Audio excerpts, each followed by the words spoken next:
the Baen Free Radio Hour.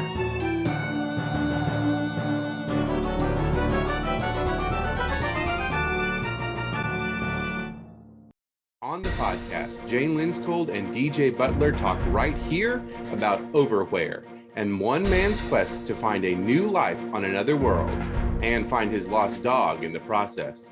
Plus, we continue our ongoing audiobook serialization of Timothy Zahn's Cobra, all right now.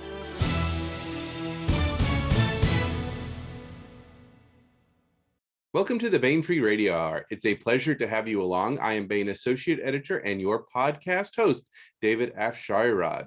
This week, DJ Butler sits down with Jane Lindskold and asks, can it get any weirder? As they discuss the second book in the Overwhere series, the Aurora Borealis Bridge.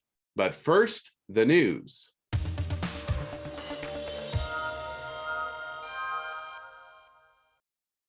There's free fiction at Baen.com. Looking for a little something to tide you over between long reads? Head on over to the website and check out A Window on Samovar by podcast regular DJ Butler.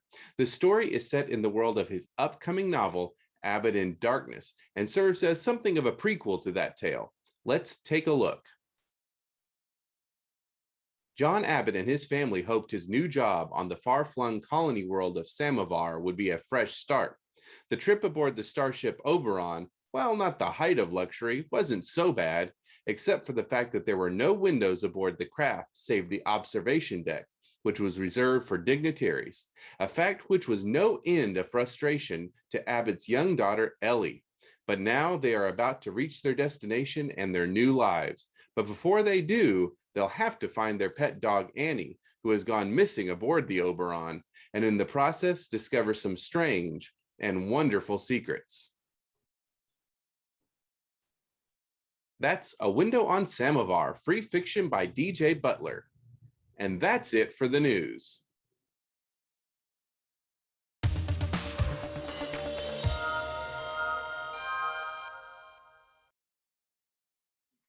Hi, this is DJ Dave Butler. I'm here with Jane Lindskold to talk about her new novel, Aurora Borealis Bridge, sequel to kind of part 2 of Library of the Sapphire Wind, out back to back. It's now out in hardcover and all your ebook formats, DRM free when you buy them at Baen, as always. Jane Lindskold is the award-winning New York Times best-selling author of over 30 novels and also 80 short stories, including the 6-volume Firekeeper saga, the 2 Athenor novels, and 3 volumes of the Breaking of the Wall series, the Artemis Awakening series, and many more. She has also written in collaboration with David Weber, Fire Season and Tree Cat Wars, and I think we'll be seeing Jane back to talk about that in just a few weeks again. And Roger Zelazny, Donner Jack, and Lord Demon. When she's not writing or reading, she's likely being ordered around by a variety of small animals. Jane, welcome to the podcast. Thank you, Dave. So we talked about Library of the Sapphire Wind a few weeks ago. I guess I want to not assume too much that someone listening to the podcast or watching it also watched that episode. Likely they did, but maybe not. But maybe just tell us about the relationship between these 2 books. You have books out 3 months apart here, right? 2 months apart. So tell us about the history of that and why we have books out back to back.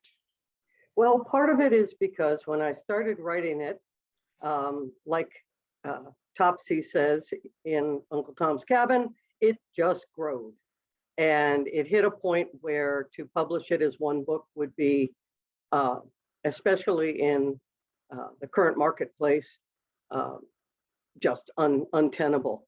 So I found a breaking point, and that's how it was picked up. It really is one story, but it would be one story that no one would be able to pick the book up on. So we needed to break it. Yeah. And when you say current market, are you talking about reader preferences or paper shortage or both? all of some of the above, all of the above. When I started publishing in the late 1980s, early 1990s, the book that could substitute as a doorstop was not an unknown phenomenon. Mhm. But probably I'd say somewhere in the first decade of the 2000s, both bookstores and readers became frustrated with books that were a commitment of their lifetime. They couldn't pick them up. Yeah. I'll be completely honest. I had some books that were produced by a publisher who was trying to save on paper costs, and the print was so small that I was doing a book signing. Someone came in very excited, wanted to pick up the book, looked at it and said, "I can't read this print." And I agreed with her. I wholeheartedly agreed with her. So, so a lot of things led into it, not necessarily the current paper shortage by any means. I think this is a trend that's been going on for at least 10 years. Unless you have a readership that already expects you to publish doorstops, like say David Weber, Yeah. both the publisher and the bookstores want something a little more easy to pick up and a little more easy to store. Yeah. Yeah, interesting how that stuff comes and goes in trends. You know, as a kid, the Elric novels were all very, very Yes. short, you know, but then Robert Jordan and came out with much fatter volumes. Oh yeah, I remember Roger Zelazny, who certainly was not a tyro, being a little bit panicked when he committed to a much higher word count for what would have been Donnerjack, his version of Donnerjack, because he had never committed to writing anything that long. Yeah. Yeah, interesting. Well, we'll see where that goes. As you and I talk, I think the Brandon Sanderson Kickstarter is still open and has raised something like $25 million. So there are some readers out there who are still looking, or maybe we'll see the tide go back the other way. But like, Well, I think it is incorrect to assume those books are large. Not all of his books are huge. That's true. Just been reading one of his young adult series, and I don't think it's over 100,000 words, and I think it might be shorter once you put in the fact that it's got very large print. So assuming that he wrote 4 doorstops is not necessarily correct. Yeah, you're right, and I don't know what those books are for sure. Yeah, they could be a lot more slender than, say, the Mistborn books or the Robert Jordan books. Yeah, because he already has a publication record for writing slimmer books. In fact, I think some of his best work is at a smaller side. I've quite enjoyed some of it. Well, let's talk about your work a little more. So let's set up the story. You know, I don't want to avoid spoilers so scrupulously that we can't say anything. Exactly. Yeah. I mean, this is book 2. This is book 2. All right. So tell us. Let's talk about the characters. 3 women from Earth and some associates, 3 inquisitors and related parties. Who are we dealing with at the start of the book, and where are they? Okay. Library of the Sapphire Wind introduced 3 humans from Earth who are all except, well, Peg and Meg are both retiree age. Peg is still working. She's in her 50s and is still an active college professor, but she's on sabbatical. Who get summoned. At first they think by accident, later it turns out it was probably not an accident at all, into an alternate world that Peg dubs Overwhere. And their role is to serve as mentors for 3 young people native to that world, all of whom are what their culture defines as holdbacks. They have something that is messing with their heads that is making it difficult to them to move ahead. You might think of them as gap year students. They're in their late teens, in the youngest case, Farees, or early 20s, but that moving on into adult world responsibilities is being held back by some unresolved issues. And none of those issues are trivial. These aren't lightweight people who can't decide who to take to the prom. They're all very major issues. And so, unable to solve them on their own, they go to a shrine that has a reputation for providing guidance and mentors. And to their surprise, they end up with 3 people from another world. And in the course of the first book, they discover that they've actually got the right people for the job on a lot of levels. And it's a terrific amount of fun, but there's also, I think, an underlying seriousness dealing with these issues. But there's plenty of room for clashing swords and flying ships and some very nice clothes. And all the good things that make reading fantasy and science fiction a heck of a lot of fun. Yeah, absolutely. And book 2 continues to be a heck of a lot of fun. Let's talk. Yeah, I loved it. And I like the way it does a wonderful job of sort of knitting around, pulling in the strands. As you say, it's not random that these 3 women right. are the mentors, and other things that may appear random turn out to have a nice, satisfying tie together.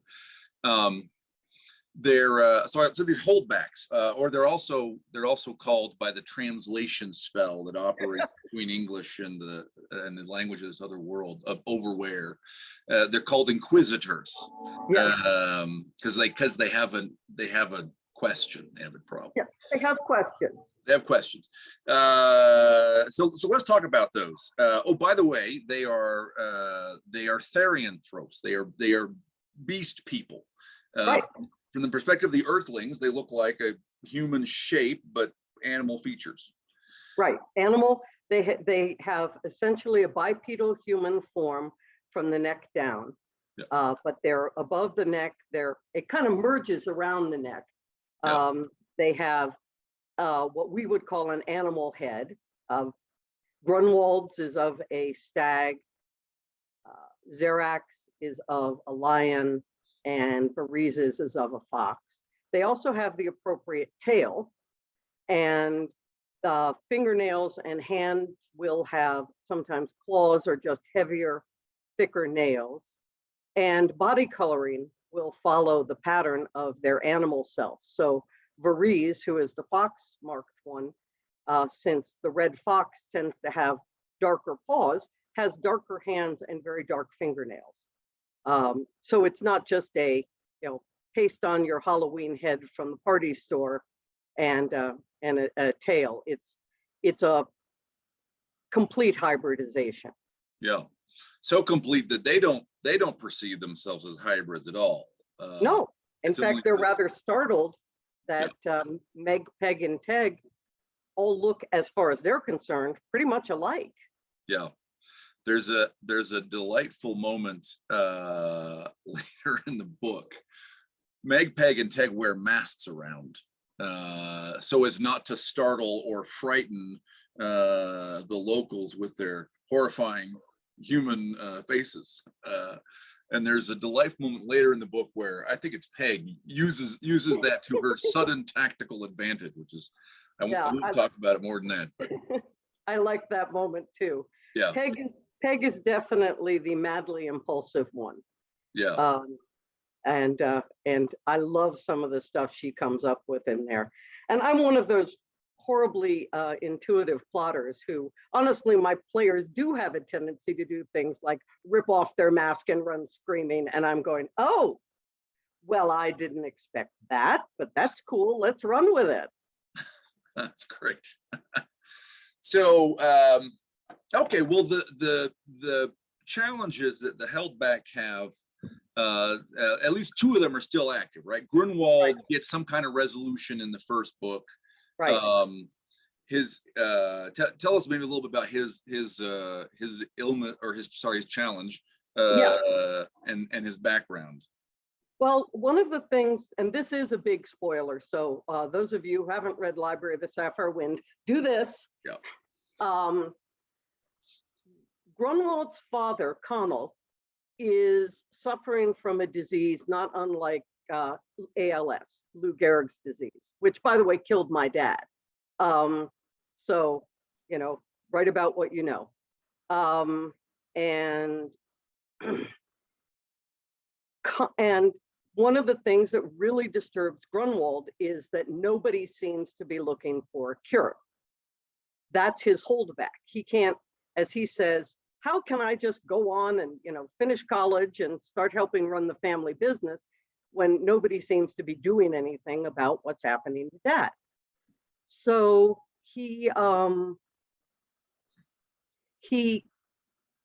that's his determination. And in the course of trying to find a cure for his father, he also finds out there's a reason his father isn't looking for a cure.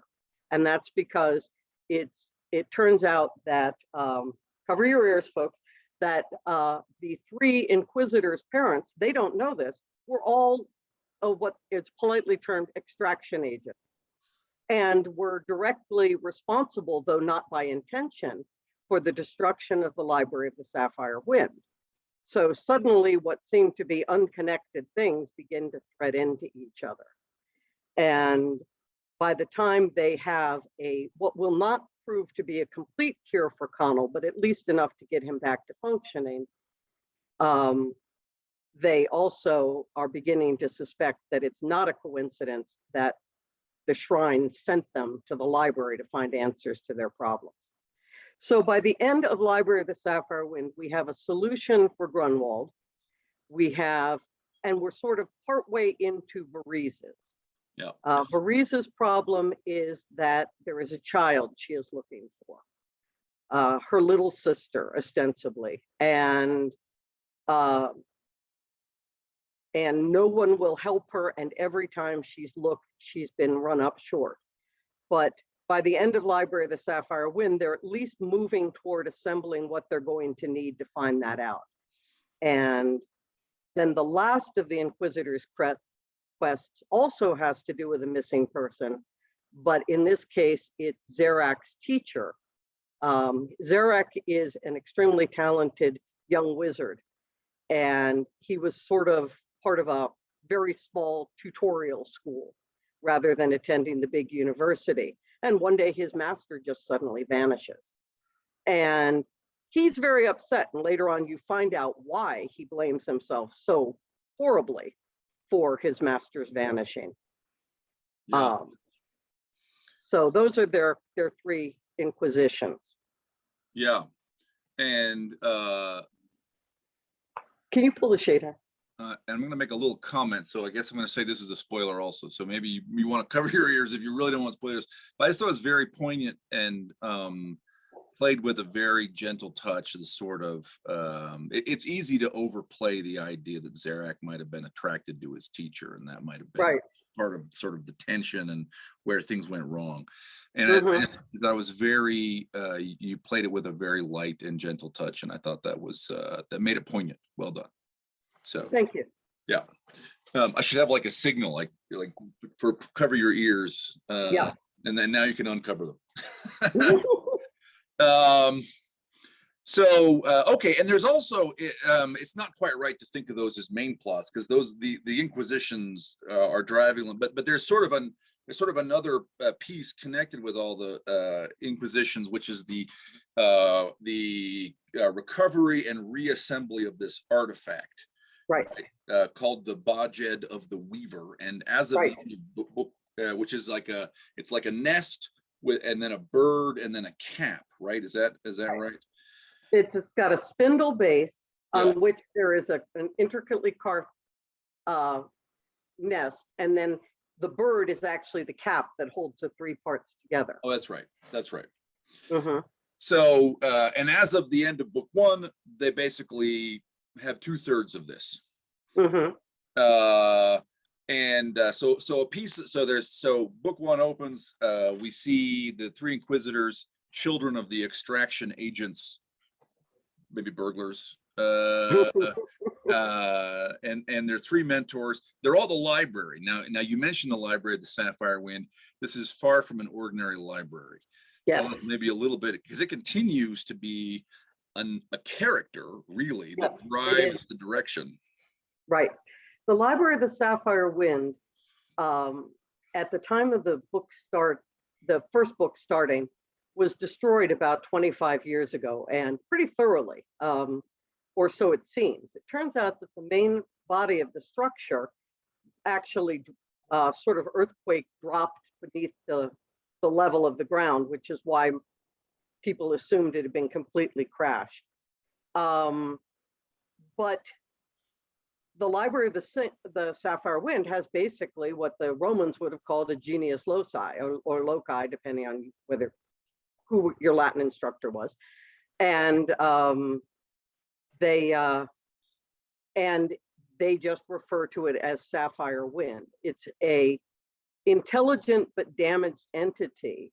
It's damaged because it was originally designed to be able to tap the latent power of Baudijet of the Weaver, the broken artifact.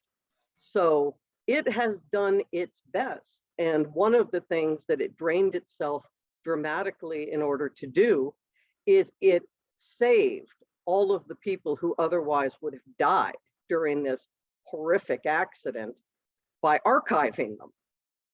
It basically overextended itself greatly. So on the one hand, at its best, it should be a highly competent running everything entity, but it's struggling, it's damaged. And it won't help them until they get back Baudijet of the Weaver so that it can function appropriately. It's got its own agenda. Almost everybody has at least one agenda, sometimes several in this book. Yeah. And so one of the things that is very interesting in Aurora Borealis Bridge is they begin to realize that Baudijet of the Weaver is not necessarily an isolated, one ring, whatever you want to call it. Yep. And the entire reason for the Library of the Sapphire Wind being built is as a place to hide Baudijet of the Weaver.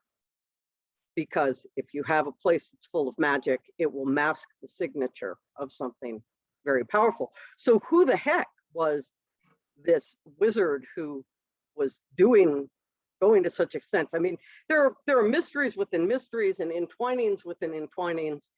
It's a very, on the one hand, I suppose you could say it's a linear plot in that one thing leads to another, but certainly what expectations were at the beginning of Library of the Sapphire Wind and what expectations are halfway through Aurora Borealis Bridge is very different. Yeah, things really ramp and expand, and then, like I said, they tie back together very nicely at the end. A couple things what you said. So yeah, so the one artifact turns out not to be a solitary object. It is a piece of a larger whole. Sort of similarly, the archiving of all these souls of these dead people, right? There's the story in book one, in the first half of the tale, is really all about kind of maturation, and then we get into this theme where we get into sort of questions about a larger, a multiple lives kind of spiritual journey, right? And in the same way that the Inquisitors are sort of jammed up and need to mature, there's something cosmological, people, that has to do with this library that's jamming up all the people in other ways. One of the things I really wanted to deal with in this book, I often like taking, when I write, I often like taking one element of something we automatically assume, and we have so many different cultural bases built around, and then change it and see where the ripple effect is. You've got an anthropological background, so I think you probably understand this. And in Library of the Sapphire Wind, I wanted to have a culture that doesn't believe in reincarnation. They know there is reincarnation, and not belief, knowledge. No. And this changes so many things in a ripple effect. And so for and that to me is one of the fascinating what if questions. You remove the question of, is there life after death? Yes. No. You may not remember your past life. Different people remember it, but yes, there is life after death. It changes a huge number of things to have that as a definite rather than a matter of what your specific belief system is. And that's one of the things that our humans begin to have a little bit of dialogue issues with their local associates. There's one point that I think either Zarak or Grunwald yells at them and says, don't ask if we know we live after death, why we care about dying. We still don't necessarily know when we're going to be reborn, where we're going to reborn, if we'll ever see the people we care about again.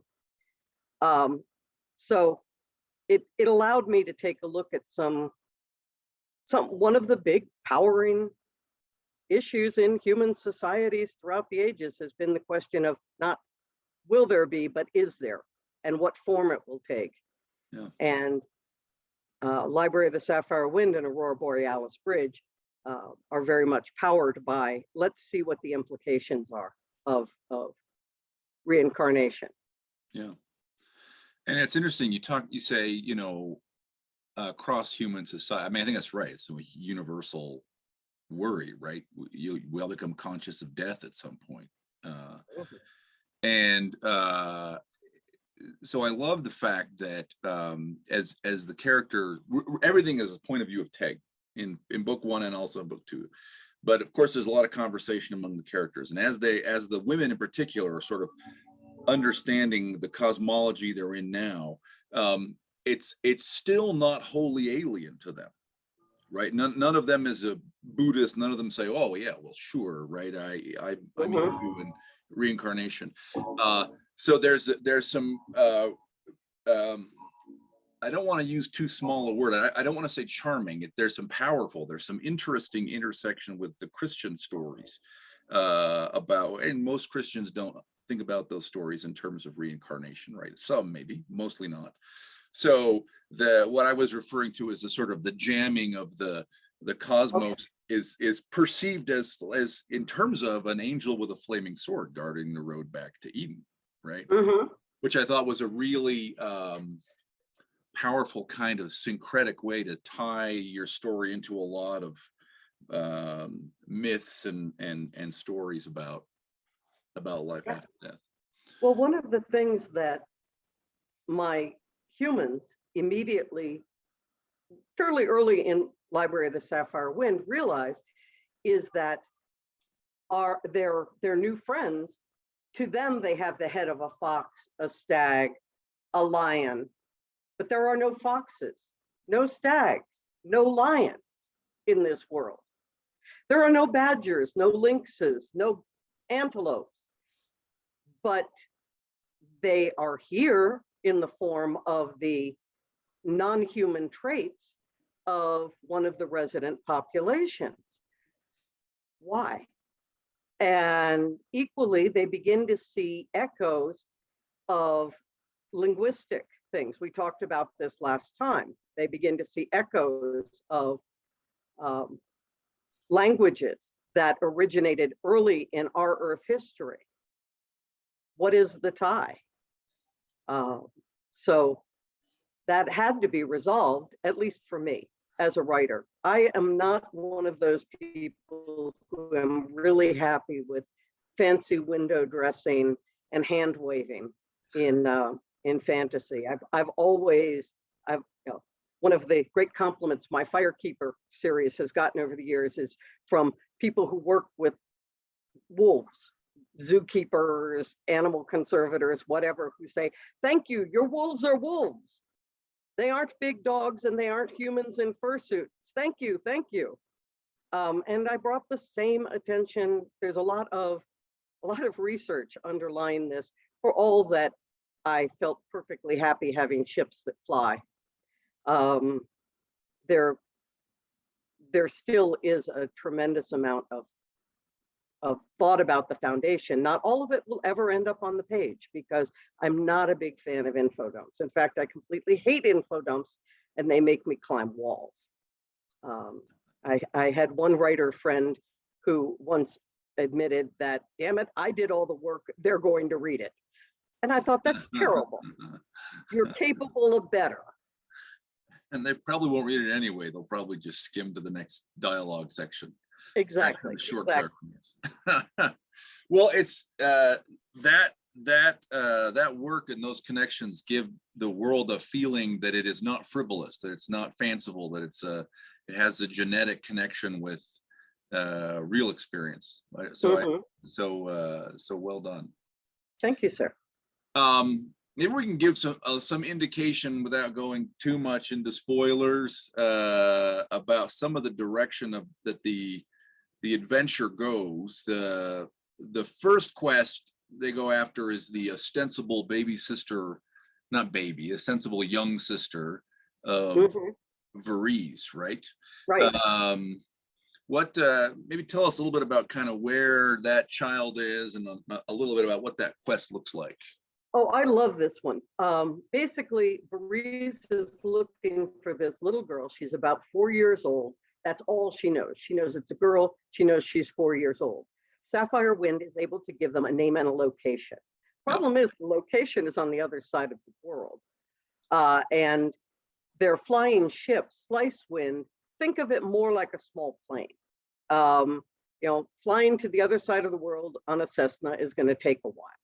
So they need to find a way, they hope to find a way to get to the other side of the world without necessarily having to take 6 months to do so.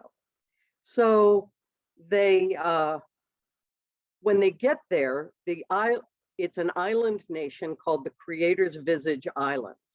Yeah. And it is a different culture. I didn't get as much of a chance to explore it as I wanted because, well, infodumps.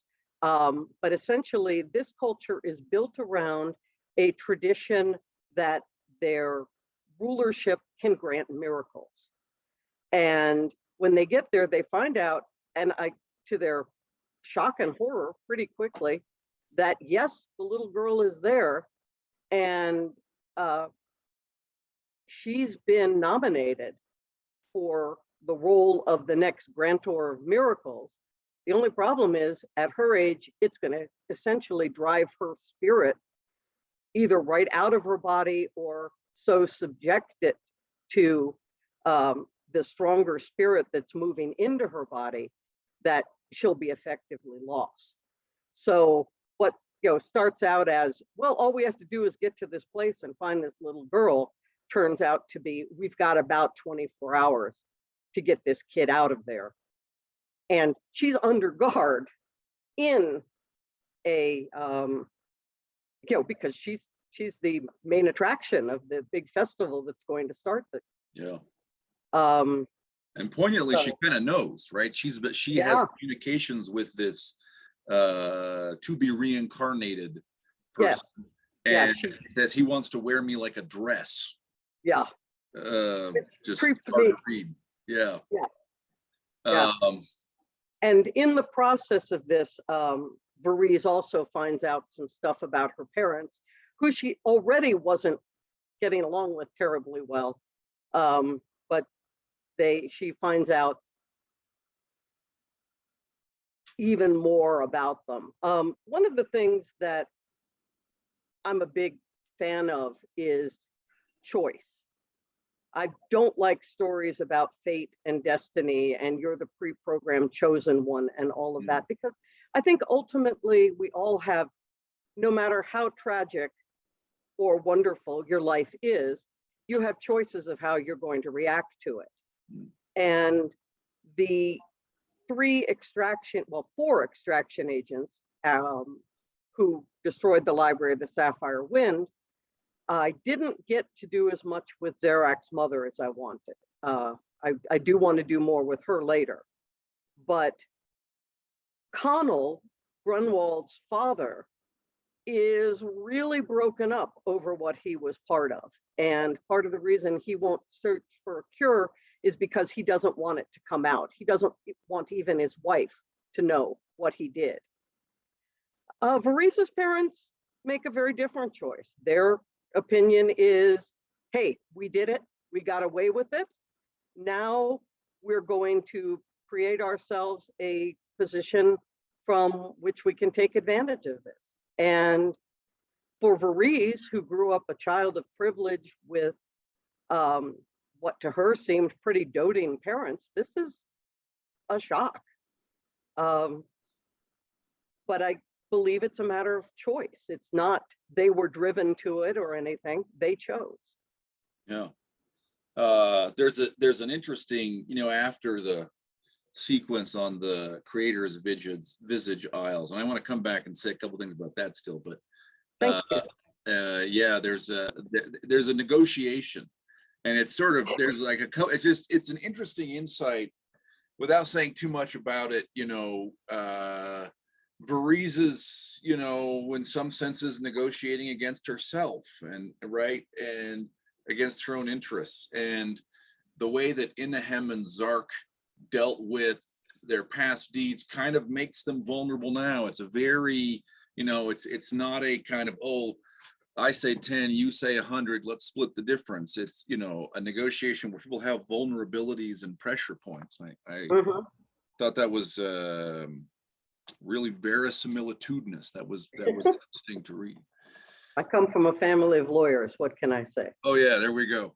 Well, also, and your anthropology background. So the creator's visage isles. So the story that the inhabitants tell themselves is that their god sank beneath the sea, and his or her face emerges to form the islands. And specifically, the island that the team goes to is called Sky Descry. And it's an eyeball. That's this understanding of it. It's the god's eye. The other eye is volcanic, which I think that's really wonderful, that these people who have something like human sacrifice, right, and really big culture of miracles, are living basically on a volcano, where it's like living on a river, right? You're wholly at the mercy of this thing I cannot control. Yeah. Right? And on the one hand, it can wipe us out. But on the other hand, I live on an island because there's a volcano, right? Without it, I can't live.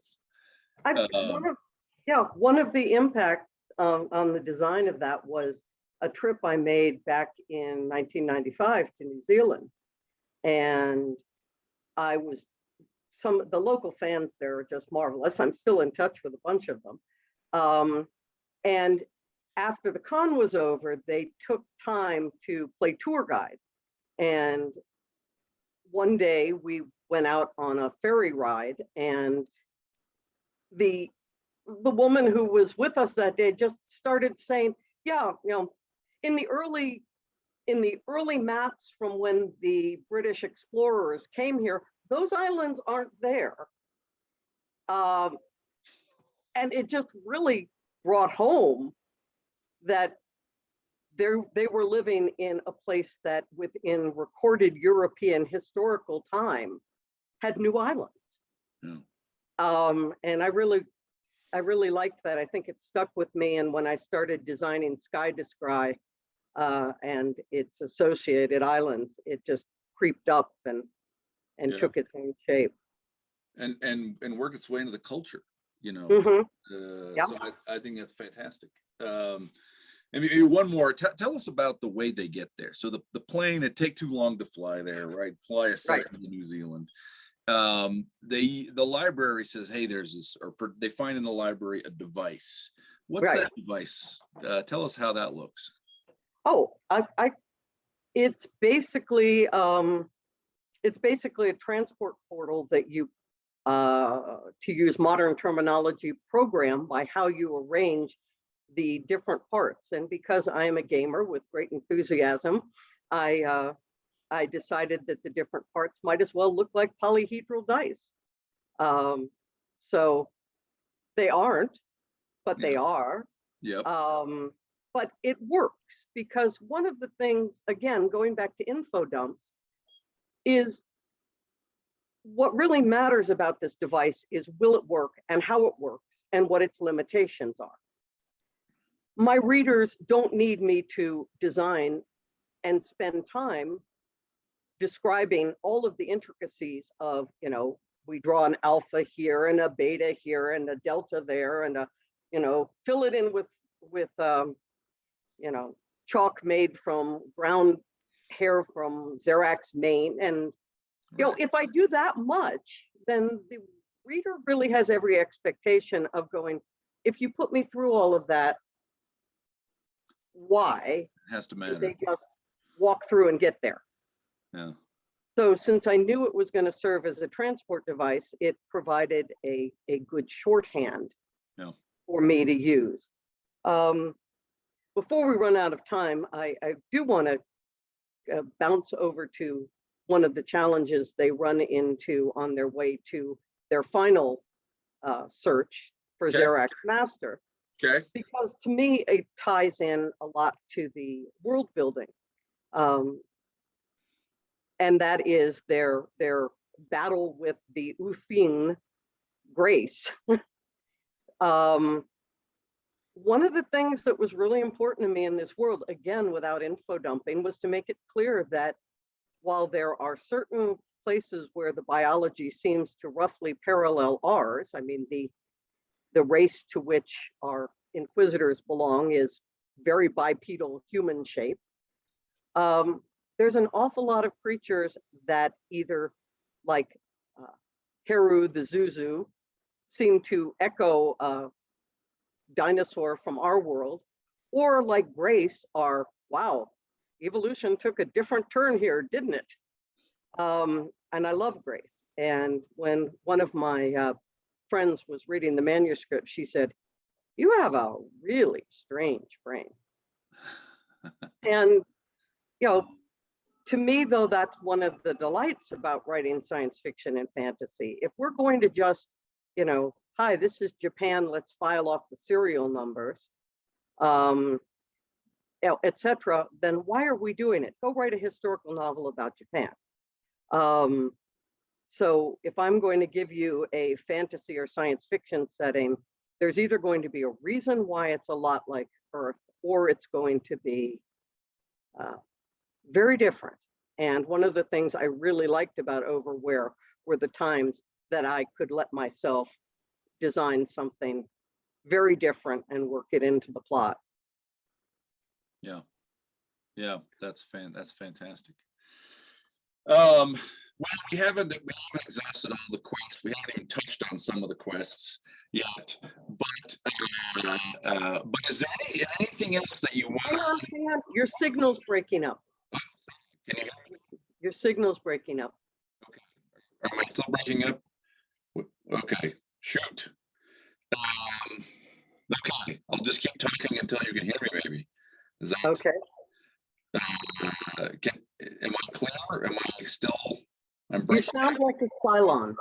That's not good. You sound like a Cylon with a pixie dancing in the background. Let me change. Okay. So do there I? You are. You're back. I'm back. Okay. All right. That's all right. I don't know what happened, but I just changed microphones. I think my fancy microphone might be malfunctioning. I'll have to go get fancy. The 100 webcam one as opposed to the built-in. All right. No one cares about that. So, okay, we have not exhausted all of the quests, and I think maybe, we're not going to go down. I will say personally, spoilers here, I'm charmed to find that one of the quests involves them going back to Earth. Right? Oh, yeah. Speaking of reasons why it has to be these three. Yeah. But is it? And for me, that one was a great deal of fun because, of course, my husband's an archaeologist. So I've been in repositories and stuff. I know what they're like, and that was a lot of fun. Yeah. So is there anything else in particular you'd like to share with readers and potential readers about the books, both of them, about this one? Well, at the risk of sounding pedantic, I wrote them to answer for me, to me, with one of the biggest issues of portal fantasy is why so often does it involve kids? Because I don't know about you, but if I wanted to save Narnia, I would, as charming as those 4 kids are, they're not exactly competent. Yeah. And so for me, I wanted to experiment. And there are other books that deal with it, the Thomas Covenant ones, which are very dark. Gordon R. Dixon's charming The Dragon and the George. But I wanted to deal with it in a little bit more depth. In The Dragon and the George, the characters basically walk out of their lives and never seem to have any connection. So one of the things that I wanted to experiment with is, let's do a portal fantasy and look at people who have lives in 2 worlds and are trying to maintain them, who are adults. And it had led to a lot of challenges, which meant it led to a different story. So it may fit in the general portal fantasy thing, but it's a portal fantasy like you're not going to have found before. And I hope that people have as much fun reading it as I have writing it. I like these people, I like this place. It's not grimdark, but it's certainly not light and fluffy. It's not popcorn, but if you're in a mood to sit down with a book and curl up and have a fun adventure, it's there, but you may find little things creeping into your head and making you think afterwards, which to me is what I look for in a good book. Yeah. Yeah. And the book winds up, it's clearly complete in and of itself. The women don't end up permanently committed back to Earth. Right. So they'll make choices about where they want to spend their time, or or whether they want to move back and forth. Do you think you might write more stories in this setting? Or, I mean, you mentioned not exploring the culture of the islands as much as you like. Have you thought about writing additional stories here?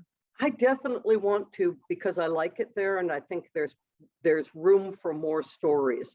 What I would, in an ideal universe, what I would like to do is write relatively, standalone, interconnected novels. I strongly suspect that they might end up more like this first duology, because that seems to be a length that I tend to design stories in. But yeah, it's a place I really liked and really want to go back to. And I definitely will go back to it one way or another. I would, of course, like to continue my relationship with the current publisher, but you mentioned Brandon Sanderson and hybrid publication. I certainly would not raise 20 million, but I can afford to indie pub if I need to. I've done it before when I haven't wanted people to mess with my books. Yep. So we're in an interesting point. So I guess you could say that in my case, the story will rule rather than market considerations. Hey, it's part of being at my age. I want to do what I want to do with what time I have, and I'm going to have fun with it. Yeah. Well, there's a whole other conversation we can have about the technology of publishing and how that affects different writers. But yeah, for sure, if you don't need, I need to get an advance from the publisher to live, and you want creative control, we live in an era and a time and a place when it's yours if you want it. Well, I would be very happy if you ever decide to do a Baen podcast about advice for writers, and in this thing, I would be happy to be signed up, because from the beginning of my career, I've seen a lot of changes go on, and have made a lot of choices. And on the whole, I really do try to reach out and say, for goodness sake, put money away for taxes. For goodness sake, you know, don't buy a sofa until the check is in. And remember, you can buy your freedom by having a few less fripperies. And that's not a bad thing at all, especially for a creative. So yeah, as you say, it's a whole separate conversation, but one I'd be happy to be part of. Let me actually, that's a great idea. Let me rather than get into it here, let me raise that question. That's well, you know, it's interesting because there's another Baen author who essentially we started on a similar road and have taken in different paths thereof. Chuck Gannon. Oh, I've known him since I was 19 or 20. And we, you know, but I mean, it is an interesting topic, and it's certainly, I think Brandon Sanderson has made a great choice for Brandon Sanderson, but people have to remember, he's the one to say he has a staff of 30 people in the warehouse. right. And he's taking a risk. And, you know, in some alternate universe, there may be a Brandon Sanderson who made the same choice, set up the Kickstarter, and nobody went for it. Right. So, Which all that happens is if you set up a Kickstarter and no one goes for it, you go, well, I lost my investment in that. But, you know, I think more people need to read the interview he did with the New York Times, where he talks about the resource base he's coming from. yeah. And realize that me and a couple of, you know, I have no staff, I have no assistant. It is not a choice I would ever make, but more power to him. Right. Yep. Yeah. Okay. Well, fantastic. Let me wind up here. Okay. Hey, once again, the book is Aurora Borealis Bridge, out now from Baen Books in hardcover and Actually, trade paperback. Oh, is it trade paperback? Oh, I'm sorry. I looked on Amazon and I wrote down hardcover. That's mostly my mistake. But Jane Lindskold, thank you very much for joining us. Really appreciate it. I had fun. Thank you very much, David. You take care now.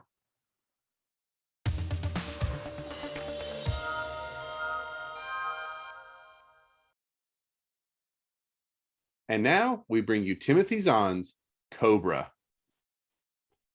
Earth's only hope was the Cobras. The colony worlds Adirondack and Silvern fell to the Troft forces almost without a struggle. Outnumbered and on the defensive, Earth made a desperate decision. It would attack the aliens not from space, but on the ground, with forces the Trofts did not even suspect. Thus were created the Cobras, a guerrilla force whose weapons were surgically implanted, invisible to the unsuspecting eye, yet undeniably deadly. But power brings temptation, and not all the Cobras could be trusted to fight for Earth alone. Johnny Moreau would learn the uses and abuses of his special abilities and what it truly meant to be a Cobra. Swallowing visibly, Viljo unglued himself from the floor and threaded his way through the chairs to the dais. "What I showed you a minute ago," Bai said, once again addressing the entire room, "was essentially a party trick, though with some obvious military applications. This, now, I think you'll find along more practical lines." From his tunic, he produced 2 metal discs, each 10 centimeters in diameter, with a small black inset in the center. "Hold the one in your left hand sideways," Bai instructed Viljo, "and when I give the word, throw the other toward the back of the room." Mendro had meantime gone to one of the room's back corners. Taking a few steps off to the side, Bai checked positions and bent his knees slightly. "All right? Now!" Viljo lofted the disc toward the door. Behind him, Johnny sensed Mendro's leap and catch, and an instant later the disc was shooting back toward Bai. In a smooth motion that was again too fast to follow, Bai fell to the side, out of the disc's path. And as he rolled again to one knee, 2 needles of light flashed in opposite directions from his outstretched hands. Viljo's surprised yelp was almost covered by the crash of the flying disc against the wall. "Good," Bai said briskly, getting to his feet and heading over to retrieve the first disc. "Viljo, show them yours." Even from this distance, Johnny could see the small hole just barely off-center through the black inset. "Impressive, Baen said, stepping back up on the dais and presenting the other target. "Of course, you can't always expect the enemy to hold still for you." This shot hadn't been nearly as clean. Only the very edge of the black showed the laser's mark, and when the light hit it right, Johnny could see that the adjacent metal was rippled with heat. Still, it was an impressive performance, especially as Johnny had no idea where Baen had been hiding his weapons. Or where they were now, for that matter. "That gives you an idea of what a Cobra can do," Mendro said, returning to the front of the room and sending Viljo back to find a seat. "Now I'd like to show you a little of the nuts and bolts involved." Retrieving the comm board, he keyed in an instruction, and a full-sized image of a man appeared beside him. "From the outside, a Cobra is virtually indistinguishable from any normal citizen. However, from the inside..."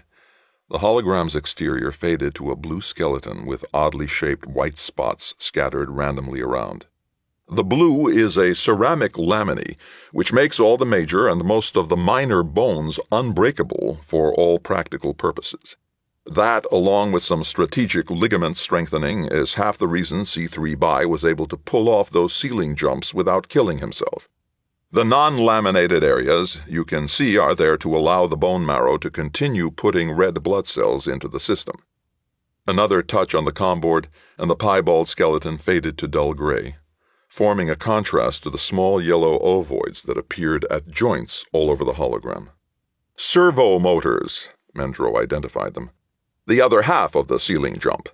They act as strength multipliers, just like the ones in standard exoskeletons and fighting suits, except that these are particularly hard to detect. The power supply is a little nuclear goodie here." He pointed to an asymmetric object situated somewhere in the vicinity of the stomach. "And I'm not going to explain it because I don't understand it myself. Suffice it to say the thing works, and works well." Johnny thought back to Baen's incredible jumps and felt his stomach tighten. Servos and bone laminae were all well and good, but a trick like that could hardly be learned overnight. Either this Cobra training was going to take months at the minimum, or else Baen was an exceptionally athletic man. And if there was one thing that Johnny knew for certain, it was that he himself hadn't been selected for this group because of any innate gymnastic abilities. Apparently, the army was getting set for a long, drawn-out conflict. On the dais, the hologram had again changed, this time marking several sections in red. "Cobra offensive and defensive equipment," Mendro said. "Small lasers in the tips of both little fingers, one of which also contains the discharge electrodes for an arc thrower, capacitor in the body cavity here. In the left calf is an anti-armor laser. Here are the speakers for 2 different types of sonic weapons, and up by the eyes and ears are a set of optical and auditory enhancers." "Recruit MacDonald, sir," the other said with military correctness, a slight accent burring his words. "Are these optical enhancers like the targeting lenses of a fighting suit, where you're given a range-scale image in front of your eyes?" Mendro shook his head. "That sort of thing is fine for medium and long-range work, but pretty useless for the infighting you may have to do. Which brings us to the real key of the whole Cobra project." The red faded, and inside the skull, a green walnut-sized object appeared, situated apparently directly beneath the brain. From it snaked dozens of slender filaments, most of them paralleling the spinal column before separating off to go their individual ways. Looking at it, Johnny's thoughts flashed back to a picture from his old 4th-grade biology text, a diagram showing the major structures of the human nervous system. "This," Mendro said, wagging a finger through the green walnut, "is a computer, probably the most powerful computer of its size ever developed. These optical fibers," he indicated the filament network, "run to all the servos and weapons, and to a set of kinesthetic sensors implanted directly in the bone laminae. Your targeting lenses, MacDonald, still require you to do the actual aiming and firing. This nanocomputer gives you the option of having the whole operation done automatically." Johnny glanced at MacDonald, saw the other nodding slowly. It wasn't a new idea, certainly, Computerized weaponry had been standard on starships and atmosphere fighters for centuries. But to give an individual soldier that kind of control was indeed a technological breakthrough. And Mendro wasn't even finished with his surprises. That was another installment in Timothy Zahn's Cobra, and that's it for the podcast. Thanks as always to Audible.com and podcast theme composer Ruth Judkowitz. Thanks to DJ Butler, and praise, thanks, and gratitude to Jane Lindskold for sitting down to discuss the Aurora Borealis Bridge. And good night, Tony Daniel, wherever you are. This is David F. Shirod coming to you from a soundproof bunker somewhere deep in the heart of Texas. Join us here next week at the hammering heart of science fiction and fantasy, and keep reaching for the stars.